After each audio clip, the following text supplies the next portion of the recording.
This program is sponsored by Shama Banaspati and Cooking Oil, Wiz Wash, Gulistan Property Marketing, SM Foods, Volca Foods International, Al Kareem Builders, and Dhareja Group of Academies. کی محمد سے وفا تو نے تو ہم تیرے ہیں، کی محمد سے وفا تو نے تو ہم تیرے ہیں، یہ جہاں چیز ہے کیا لوح و قلم تیرے ہیں، یہ جہاں چیز ہے کیا لوح و قلم تیرے ہیں۔ ہم کون تھے، ہم کیا ہیں، ہمیں کیا ہونا چاہیے تھا؟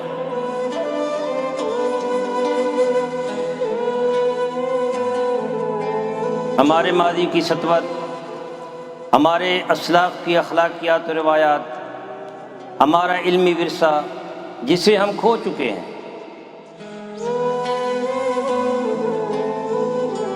اس عظمت رفتہ کی بحالی کے لیے دیکھیے پروگرام نمود سحر۔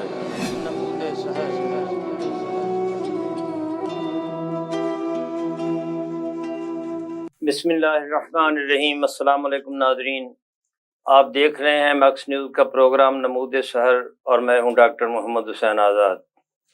ناظرین محترم، ماہ رمضان شروع ہو چکا ہے، باب رحمت کھل چکا ہے، نیکیوں کی بہار آ چکی ہے، ہر طرف رونقیں ہی رونقیں ہیں، ہر طرف بہار ہی بہار ہے۔ اللہ رب العزت نے اس مہینے کو اپنی امت کا مہینہ قرار دیا ہے کہ یہ وہ مہینہ ہے کہ جس میں اگر ایک نفل پڑھو گے تو 10 نوافل کا ثواب ملے گا، فرائض کا ثواب ہو جائے گا، یعنی نوافل جو ہیں وہ فرائض کے ثواب تک پہنچ جائیں گے اور نیکیاں ہی نیکیاں ہوں گی اور گناہوں کا دروازہ بند ہو جائے گا، لیکن شیاطین جو ہیں یہ پا زنجیر کر دیے جائیں گے، جنت کے دروازے کھل جائیں گے اور جہنم کا دروازہ بند ہو جائے گا۔ یہ وہ مہینہ ہے جس مہینے کی بے شمار برکات ہیں، بے شمار فضائل ہیں۔ آج ہم اس حوالے سے گفتگو کریں گے کہ اس مہینے میں کون سے اللہ رب العزت نے وہ فرائض ہم پر عائد کیے ہیں، کون سے وہ احکامات ہیں جس کا شریعت ہم سے تقاضا کرتی ہے، جو روزے کے لیے ضروری ہے، روزہ دار کے لیے ضروری ہے، اور ان کے بغیر جو ہے وہ روزہ جو ہے وہ اس کا اجر یا اس کی افادیت جو ہے وہ واضح نہیں ہوتی۔ اس کو ہم ڈسکس کریں گے تاکہ ناظرین، سامعین اور روزہ رکھنے والے جو ہیں آج کے اس پروگرام سے فائدہ اٹھا سکیں۔ ہمارے لیے خوش قسمتی ہے کہ آج یہ ملک پاکستان کے نہایت ہی خوبصورت قرآن پڑھنے والے قاری عاشق حسین صدیقی ہمارے درمیان موجود ہیں۔ میں ان کا شکر گزار بھی ہوں۔ قاری صاحب بہت بہت شکریہ، آپ تشریف لائے۔ آپ چیف انسپیکٹر ہیں سول ڈیفنس میں اور ایم فل کیا ہے آپ نے بہاؤالدین زکریا یونیورسٹی سے۔ خوبصورت قرآن بھی پڑھتے ہیں اور خوبصورت ناظرین محترم بولتے ہیں۔ ان کے ساتھ تشریف فرما ہیں، ہمارے پہلے پروگراموں میں بھی تشریف لاتے رہتے ہیں، قاری محمد شریف توسوی۔ آپ ایم فل کر چکے ہیں، پی ایچ ڈی کر رہے ہیں، اور اللہ رب العزت ان کے علم میں اضافہ فرمائے اور اپنی وہ منزل، اپنا وہ گول جو ہے وہ اچیو کر سکیں۔ اس کا آغاز ہم کرتے ہیں۔ میں قاری صاحب سے گزارش کروں گا، قاری عاشق حسین صدیقی صاحب سے، کہ وہ قرآن مجید کی وہ آیت تلاوت فرمائیں جس میں اللہ رب العزت نے روزہ فرض بھی کیا ہے اور اس میں احکامات بھی بیان کیے ہیں، اور پھر اس روزے کے فوائد بھی بیان کیے ہیں، اور میں چاہوں گا کہ اس کے ساتھ رسول اللہ صلی اللہ علیہ وآلہ وسلم کی شان میں 2 اشعار بھی پڑھیں گے، اور اس کے ساتھ ہی ہمارا پروگرام جو ہے وہ شروع ہو جائے گا۔ جی قاری صاحب۔ بسم اللہ کریں. اعوذ باللہ من الشیطان الرجیم.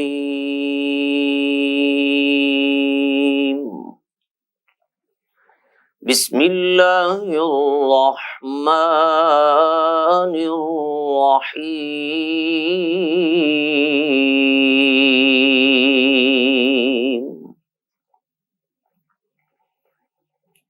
یا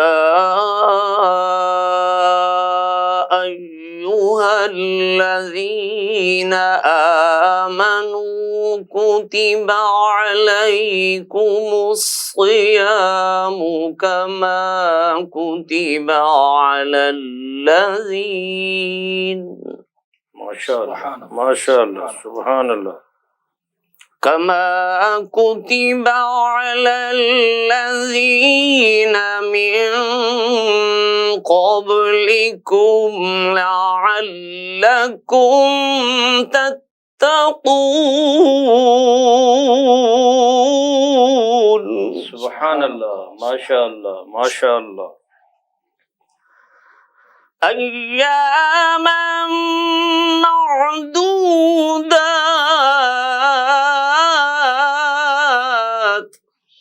سبحان اللہ. فمن كان منكم مريضا أو على سفر فعدة من أيام أخر. سبحان اللہ سبحان اللہ ماشاءاللہ. وعلى الذين يطيقونه فدية طعام مسكين.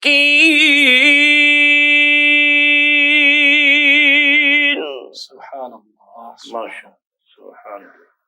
فمن تطوع خيرا فهو خير له وأن تصوموا خير لكم إن كنتم تعلمون. سبحان اللہ. صدق اللہ العظیم. تلاوت کردہ آیات بینات کا ترجمہ. پناہ مانگتا ہوں اللہ تعالیٰ کی شیطان مردود کے شر سے. اللہ کے نام سے شروع جو بڑا مہربان نہایت رحم فرمانے والا. اے ایمان والو تم پر روزے فرض کیے گئے جیسا کہ اگلوں پر فرض ہوئے تھے کہ کہیں تمہیں پرہیزگاری ملے. گنتی کے دن ہیں تو تم میں سے جو کوئی بیمار یا سفر میں ہو تو اتنے روزے اور دنوں میں، اور جنہیں اس کی طاقت نہ ہو وہ بدلہ دیں ایک مسکین کا.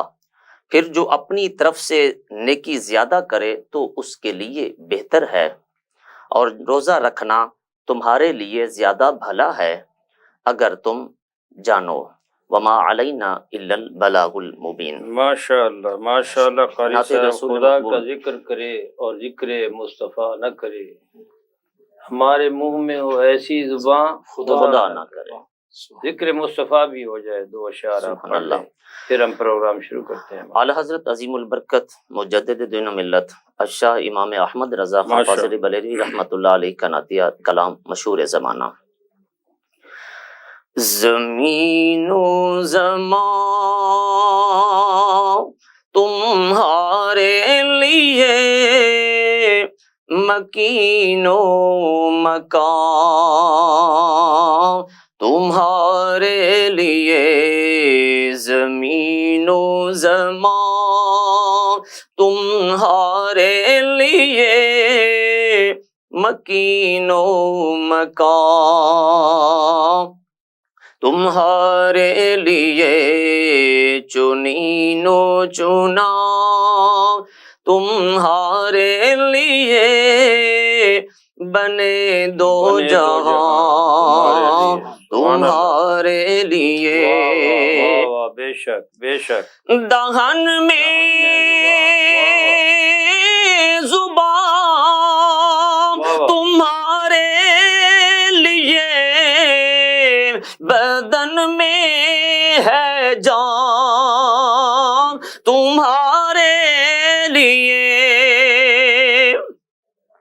آقا دہن میں زبان تمہارے لیے بدن میں ہے جان تمہارے لیے ہم آئے یہاں تمہارے لیے آقا ہم آئے یہاں تمہارے لیے اٹھے بھی وہاں تمہارے لیے زمین و زمان تمہارے لیے مکین و مکان تمہارے لیے اسباب چلے کہ باغ پھلے وہ پھول کھلے کہ دن ہوں بھلے صبا وہ چلے کہ باغ پھلے وہ پھول کھلے کہ دن ہوں بھلے لیوا کے تلے سنا میں کھلے لیوا کے تلے سنا میں کھلے رضا کی زبان تمہارے لیے زمین و زمان تمہارے لیے مکین و مکان تمہارے لیے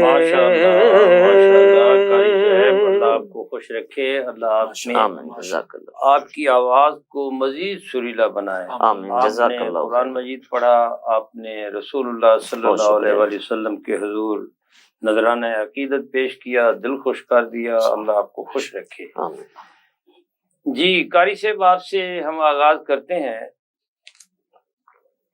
قاری عاشق حسین صدیقی صاحب نے بڑی خوبصورت آواز میں قرآن مجید کی تلاوت فرمائی اور آیات محکمات بینات کا ترجمہ بھی پیش کیا تو میں چاہوں گا کہ آپ آغاز کریں کیونکہ آج کا ہمارا موضوع جو ہے وہ ماہ رمضان میں احکامات اور وہ مسائل جو ہیں جو ایک روزہ دار کو مد نظر رکھنے چاہیے روزہ دار کے لیے ضروری ہیں ہم وہ اس کا یعنی آج ذکر کریں گے تو میں چاہوں گا کہ اس قرآن مجید کی آیات بینات کے حوالے سے ان کو مد نظر رکھتے ہوئے ان کے پیش نظر جو ہے اپنی گفتگو کا آغاز کریں اور سامعین محترم کو ناظرین محترم کو اس سے آگاہ فرمائیں جی بسم اللہ الحمد للہ الذی ہدی والصلاة والسلام علی سید الرسول وخاتم الانبیاء وعلی آلہ وصحبہ المجتبی اما بعد فاعوذ باللہ من الشیطان الرجیم بسم اللہ الرحمن الرحیم سب سے پہلے تو میں ڈاکٹر صاحب آپ کا مشکور ہوں کہ آپ نے اس مبارک سلسلے میں مجھے شریک ہونے کی سعادت بخشی دعا ہے کہ اللہ تبارک و تعالی اس ماہ مبارک کے صدقے سے ہم سب کی بے حساب مغفرت فرمائے قاری صاحب نے بہت ہی خوبصورت انداز میں تلاوت کلام پاک ہمیں سنائی سامعین بھی سنیں گے لطف اندوز ہوں گے سورہ بقرہ کی آیہ مبارکہ انہوں نے تلاوت کی ہے جس میں اللہ تبارک و تعالی نے فرمایا یا ایھا الذین آمنوا کتب علیکم الصیام اے ایمان والو تم پر روزے فرض کر دیے گئے کما کتب علی الذین من قبلکم جیسا کہ تم سے پہلے لوگوں پر بھی یہ فرض کیے گئے تھے لعلکم تتقون روزہ فرض کرنے کا مقصد کیا ہے تاکہ تم پرہیزگار بن جاؤ متقی بن جاؤ، اللہ کا قرب حاصل کر لو، اللہ کے مقرب بندوں میں شامل ہو جاؤ۔ تو اس آیہ مبارکہ کو اگر دیکھے تو حضور علیہ السلام نے فرمایا الصوم لی وانا اجزی بہ۔ نبی مکرم صلی اللہ علیہ وآلہ وسلم فرماتے ہیں اللہ تبارک و تعالی نے فرمایا یہ روزہ میرے لیے ہے اور اس کی جزا بھی میں خود عطا فرماؤں گا۔ تو روزے کے احکامات دیکھیں اگر ہم کہ روزے میں اس آیہ مبارکہ میں جو کچھ فرمایا گیا ہے کہ اگر انسان کو کچھ مجبوریاں لاحق ہوتی ہیں روزہ نہیں رکھ سکتا، تو اس سے جاننے سے پہلے ہم یہ بھی جان لیں کہ روزہ فرض کب ہوا ہے، روزے کی فرضیت کا حکم کب ہوا ہے۔ یہ 10 شعبان المعظم سن 2 ہجری کو اللہ تبارک و تعالی نے یہ حکم نازل فرمایا کہ روزے کی فرضیت کا حکم آیا سن 2 ہجری کو، اور اس فرضیت کے کچھ اسباب لکھے گئے ہیں کہ جس طرح حضرت سیدتنا ہاجرہ رضی اللہ تعالی عنہا حضرت اسماعیل ذبیح اللہ کے لیے پانی کی تلاش میں نکلی، آپ نے بار بار صفا مروہ کا چکر لگایا تو اللہ تبارک و تعالی کو آپ سلام اللہ علیہ کی یہ عادت بڑی پسند آئی، تو اللہ تبارک و تعالی نے ہر حاجی کے لیے ہر عمرہ کرنے والے کے لیے یہ لازم کر دیا کہ وہ صحیح صفا مروہ کی کریں گے۔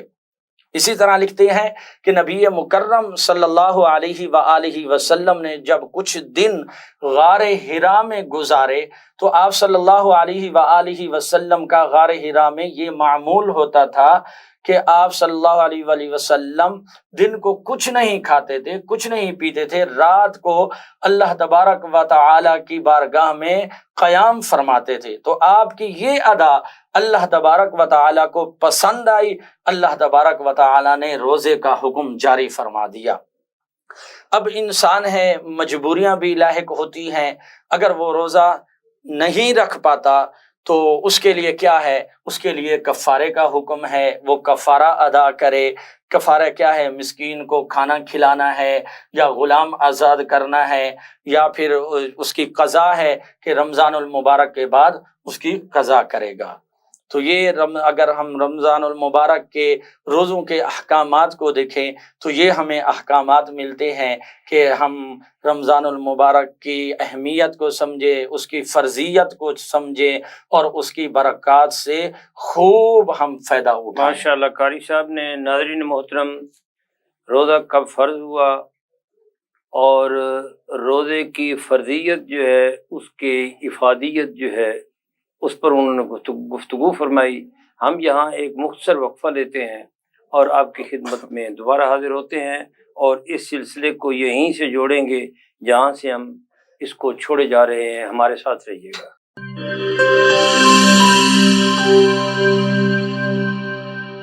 بولے دل کی بولیاں ذائقے کی زبان ہے شمع،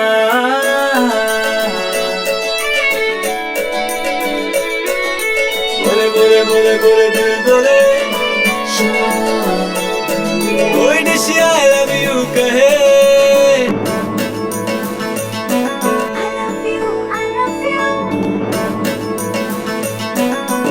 کوئی مس یو کا سگنل بنے، روز شمع کی ہو محفل رونق بنے بیٹیبل، بولے کی بولیاں ذائقے کی زبان ہے شمع، ابھی ممی کا ہے یہ دعا،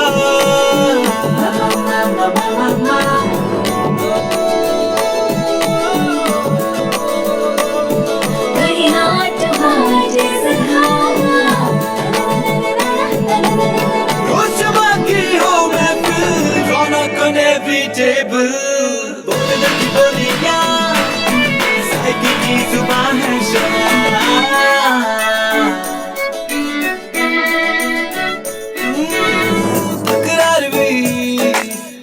یہی پیار بھی، تکرار بھی یہی پیار بھی، یہی جیت بھی یہی ہار بھی، تکرار بھی یہی پیار بھی، یہی جیت بھی یہی ہار بھی، روز شمع کی ہو محفل رونق بنے بیٹیبل،